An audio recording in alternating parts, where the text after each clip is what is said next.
What a goal by Cristiano Ronaldo. এই বুড়ো বয়সে বাইসাইকেল কিকে গোল করা চারটিখানি কথা নয়। আজকে পর্তুগাল এবং পোল্যান্ডের ম্যাচে পর্তুগাল 5-1 গোলে জয় পায়। এই ম্যাচে ক্রিস্টিয়ানো রোনালদো একাই 3 গোলের অবদান রাখেন, 2টি গোল এবং 1টি অ্যাসিস্ট করেন। প্রথম গোলটি আসে পানেনকা শট থেকে এবং দ্বিতীয় গোলটি আসে বাইসাইকেল কিক থেকে এবং এই ম্যাচের ম্যান অব দ্য ম্যাচও নিজের করে নেন। পর্তুগালের হয়ে বাকি 3টি গোল করেন রাফায়েল লিও, নেতো এবং ব্রুনো ফার্নান্দেজ। পোল্যান্ডের বিপক্ষে পর্তুগালের প্রত্যেকটা প্লেয়ারই আগুন ঝরা পারফরমেন্স দিয়েছেন, বিশেষ করে বুড়ো ক্রিস্টিয়ানো রোনালদো।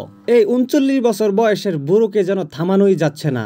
আজ পোল্যান্ডের বিপক্ষে ক্রিস্টিয়ানো রোনালদো 910তম গোল সম্পূর্ণ করেন, যা পৃথিবীর ইতিহাসে সর্বোচ্চ।